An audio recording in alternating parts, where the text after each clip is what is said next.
notre joie et pourquoi pas. Et Allah Azza wa Jal avait prescrit pour la Ummat Muhammad alayhi sallam, ces deux Eid qui viennent juste après l'accomplissement de deux énormes adorations. Il s'agit du jeûne du mois du Ramadan, il y a un Eid. Il s'agit du pèlerinage du Hajj, il y a un Eid. Allah Azza wa Jal يقول في سورة يونس قل بفضل الله وبرحمته فبذلك فليفرحوا هو خير مما يجمعون. S'il y a une joie à manifester, si on devrait se réjouir de quelque chose, si ce n'est par ce bienfait de l'islam, si ce n'est par le bienfait de la foi, si ce n'est par la grâce d'Allah et par sa miséricorde, comme il le dit le verset dans Surat Yunus alayhi salam. Vous savez mes chers frères et sœurs, notre bien-aimé Muhammad alayhi salam a fait le Hajj une fois dans sa vie. Rasoul alayhi salam حج مرة واحدة وهي التي تسمى أو يسميها أهل العلم حجة الوداع, le pèlerinage d'adieu. C'est l'unique hajja. Vous savez, avant que le prophète alayhi salam partait pour accomplir le hajj, un verset lui a été révélé dans ce jour. Beaucoup de savants ont dit c'était le jour de Arafat. هذا اليوم الذي صمناه البارحة والذي قال عنه نبينا محمد صلى الله عليه وسلم أحتسب على الله فيه أن يكفر السنة الماضية والسنة المقبلة. Ce jour de Arafat, ce jour dont les pèlerins restaient stationnés sur le mont de Arafat, ce phénomène qui nous rappelle le grand rassemblement, le jour du jugement, entre les mains d'Allah Azza wa Jal. Puisse Allah nous fasse miséricorde, chers frères et sœurs. Ce jour que tout le monde a pu jeûner hier, et celui qui n'a pas pu, qu'Allah Azza wa Jal lui accorde la récompense s'il avait fixé l'intention. Dites Amin. Ayyuha al-ahibba, hada al-yawm, le prophète avait dit, je demande à Allah que le jeûne de ce jour soit compté comme une année effacée de péché et une année future, un effacement total de nos péchés. Donc le verset qui a été révélé à la fin de la vie du prophète, avant sa mort, et avant qu'il aille accomplir son unique hajj, ce verset coranique, il se trouve dans la sourate Al-Ma'idah, la table servie, où Allah dit Al-yawma akmaltu lakum dinakum wa atmamtu alaykum ni'mati wa raditu lakum al-islam dina.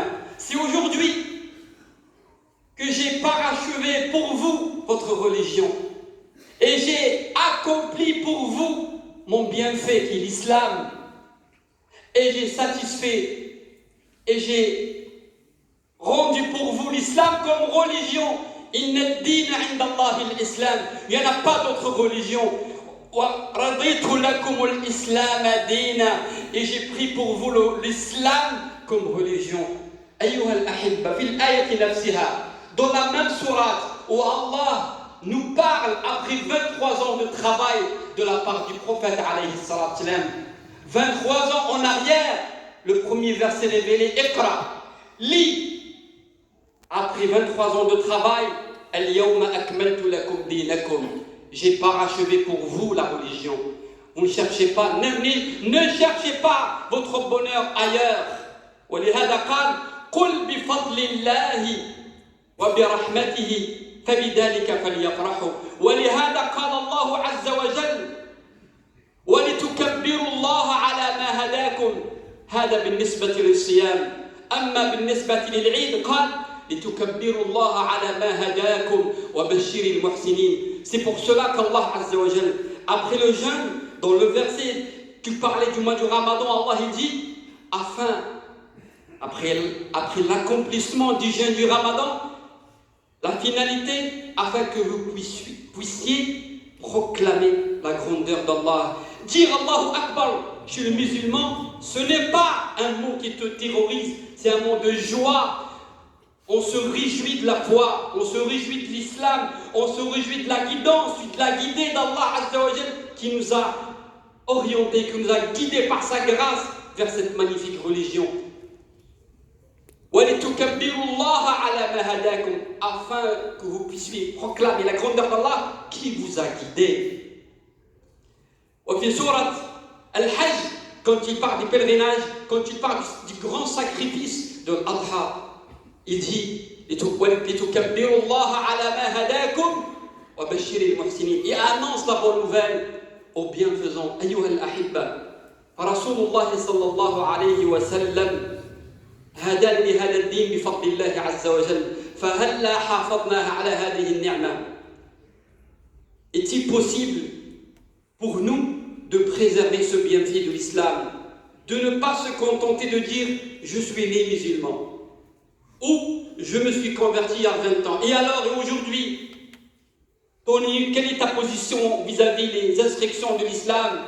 Quelle est ta position? أين أنت من تعاليم الدين؟ أين أنت من أمر الله؟ أين أنت من نهي الله عز وجل? Où nous sommes par rapport aux instructions, aux ordonnancements d'Allah?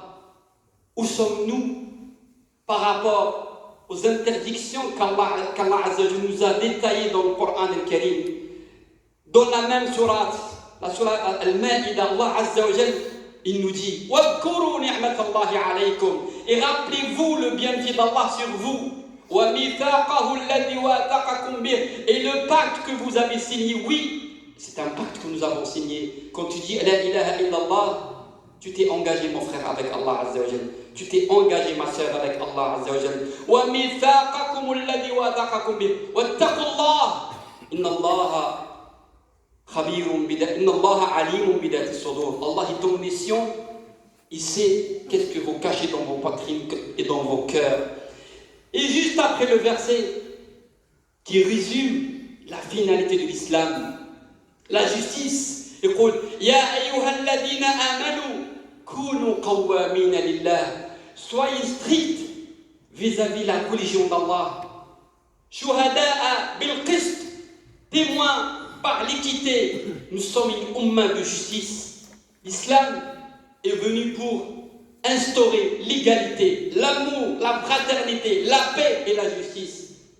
Et cette justice-là, nous allons le voir à travers l'histoire dans notre bien-aimé Ibrahim alayhi salam, dans la deuxième khutbah. أقول قولي هذا وأستغفر الله فيا فوز للمستغفرين ولا حول ولا قوة إلا بالله العلي العظيم. بسم الله الرحمن الرحيم. الحمد لله وكفى وصلى الله وسلم على المصطفى سيدنا محمد وعلى آله الشرفاء وأشهد أن لا إله إلا الله وحده لا شريك له ولي الصالحين وناصر المستضعفين وأشهد أن محمدا عبده ورسوله النعمة المهداة والسراج المنير. اللهم صل وسلم عليه وآله وصحبه والتابعين وبعد. Mes chers frères et sœurs, parmi les enseignements de ce Eid, parmi les enseignements, Al-Udhiya, le sacrifice. Beaucoup de musulmans venaient me voir ces derniers temps pour donner une sadaqa. Et je leur ai expliqué comment, soit par ignorance, soit par négligence, soit par laisser aller. Comment peut-on, ce jour-là, où notre père Ibrahim alayhi salam, dont Allah nous a dit قد كانت لكم إسوة حسنة في إبراهيم والذين معه إذ قالوا, il nous a été le meilleur exemple à suivre dans le pas, sur les pas de notre prophète Ibrahim alayhi salam, notamment la notion du sacrifice que nous avons tous besoin aujourd'hui à notre époque à nous, le sacrifice, at-tadhiya. قبل أن نتكلم عن التضحية نتكلم عن الأضحية, le sacrifice du mouton tout d'abord, avant de parler de d'autres choses encore peut-être plus complexes pour nous. الأضحية أيها الأحبة, le frère qui me dit moi j'ai envie de donner une sadaqa, je vais lui dire mon frère, la sunna de l'Udhiya, de démolir le mouton, ça nous ramène en quoi? Ça nous renvoie vers quoi? Vers une histoire magnifique d'un prophète obéissant et d'un fils obéissant. قصة إبراهيم أيها الإخوة, إبراهيم الخليل عليه وعلى نبينا الصلاة والسلام تذكرنا بمفهوم الطاعة والانقياد, بمفهوم الإسلام الحق, إسلام إبراهيم وإسلام أمنا هاجر وإسلام إسماعيل عليه السلام. Allah il dit que celui qui nous a surnommés les musulmans, c'est Ibrahim alayhi. Huwa sammakumul muslimina min qabl. Celui qui nous a, الذي سمانا المسلمين هو أبونا إبراهيم الخليل عليه الصلاة والسلام. Donc mon frère, le fait de s'intéresser, de prévoir une journée, de se déplacer ou donner une procuration pour qu'on égorge à ton nom, tu te mets à la place d'un homme, d'un prophète. Je vais parler de l'homme qui a attendu pendant des années, jusqu'à l'âge de 90 ans d'après nos savants, pour avoir un enfant. وقال إني ذاهب إلى ربي سيهدين ربي هب لي من الصالحين. Je vais m'éloigner de mon peuple païen, mouchrik, associateur, et je demande à Allah qu'il me fait un don d'une bonne progéniture, qui fait partie des pieux et des vertueux. ربي هب لي من الصالحين فبشرناه بغلام حليم. Allah lui a donné un enfant longanime. حليم. الحلم صفة أكبر من الصبر أيها الأحبة. الحلم أكبر من الصبر. فقال يعني الأخ أو الأخت التي تسأل هل أتصدق أم أذبح؟ أقول لك اذبحي. Il faut immoler le mouton et se mettre à la place d'un homme qui reçoit dans son songe, dans son rêve,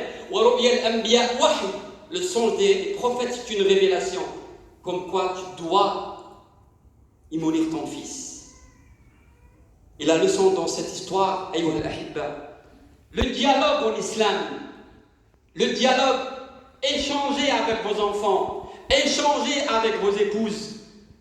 La troisième leçon, c'est l'échange. Ibrahim alayhi salam, avant de délaisser sa femme Hajar en plein désert, elle lui pose la question: Allah amaraka bihada am ant? قال الله. قالت والله لن يضيعنا الله إذن. ثقة بالله, الهمة العالية, la bonne volonté, la sincérité. Elle pose la question à son mari. Elle n'écoute pas comme ça. لا طاعة لمخلوق في معصية الخالق.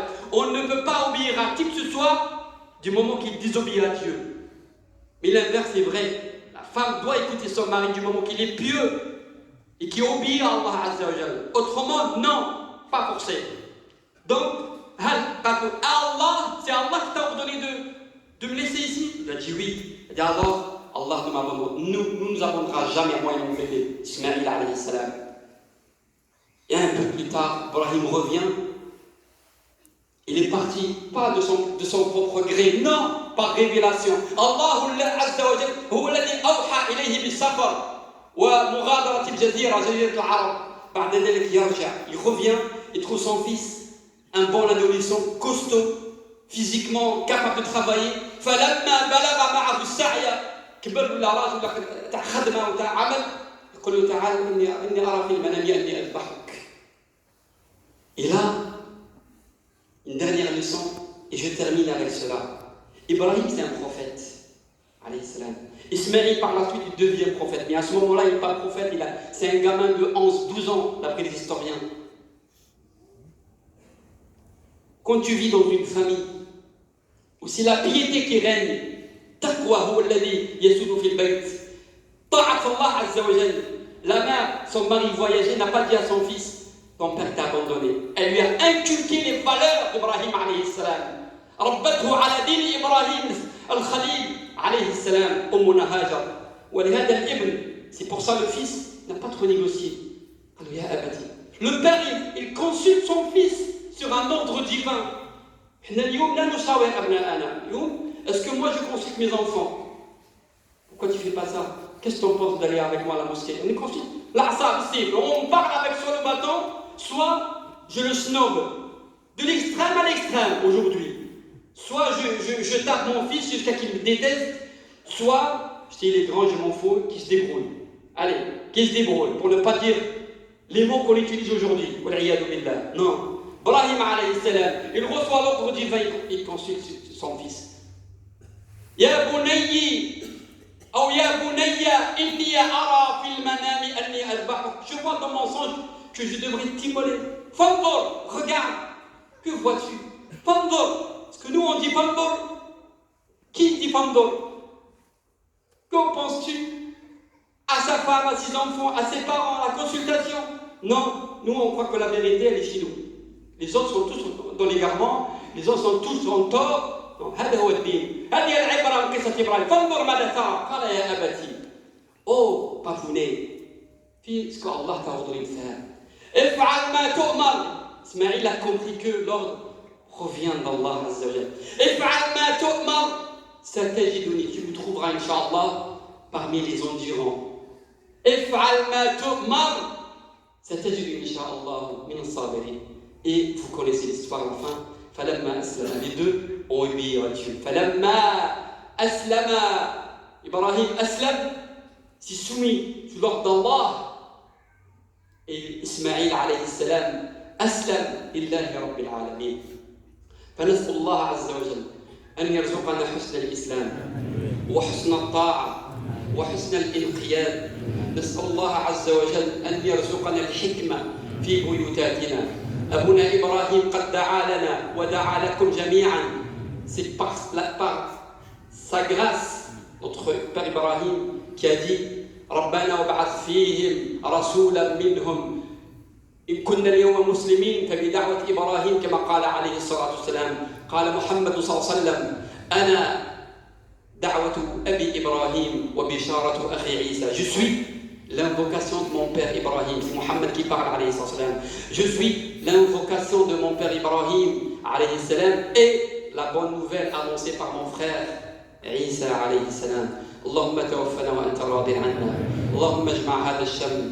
اللهم لا تفرق هذا الجمع إلا بذنب مغفور وسعي مشكور وعمل متقبل مبرور. اللهم يا ربي كما غفرت لأهل عرفات فاغفر لهذا الجمع المبارك واغفر للمسلمين قاطبة يا رب العالمين. Puisse Allah Azza wa Jal pardonne, nous efface nos péchés, nous fasse miséricorde comme il a pardonné à ceux qui ont fait le stationnement de Arafat hier. نسأل الله عز وجل أن يعز الإسلام والمسلمين وأن يذل أعداءه أعداء الدين. اللهم يا رب احقن دماء المسلمين في مشارق الأرض ومغاربها. اللهم يا رب أعد للإسلام شوكته، أعد للإسلام عزته. اللهم يا رب ردنا إلى دينك ردا جميلا. Puisse Allah Azza wa Jal nous fait revenir vers la religion comme il se doit.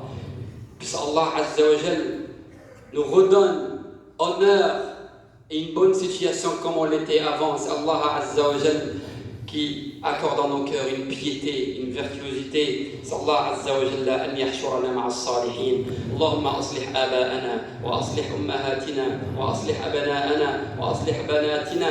اللهم يا رب توفنا على لا إله إلا الله محمد رسول الله صلى الله عليه وسلم. اللهم اشف مرضانا ومرضى المسلمين وارحم موتانا وموتى المسلمين الذين شهدوا لك بالوحدانية ولنبيك بالرسالة وماتوا على ذلك يا رب العالمين. ربنا اغفر لنا ولوالدينا ولمشايخنا وللمؤمنين والمؤمنات يوم يقوم الحساب. ربنا هب لنا من أزواجنا وذرياتنا قرة أعين واجعلنا للمتقين إماما. اللهم صل وسلم على سيدنا محمد في الأولين والآخرين وصل وسلم وبارك على نبينا محمد في الملأ الأعلى إلى يوم الدين.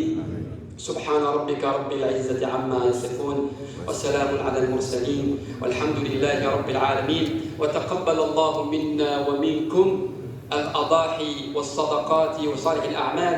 وزوروا أرحامكم فإن الرحم اشتقت من اسم الرحمن. Liez le lien de parenté car il provient du mot Ar-Rahman. Assalamu alaikum wa rahmatullahi wa barakatuh.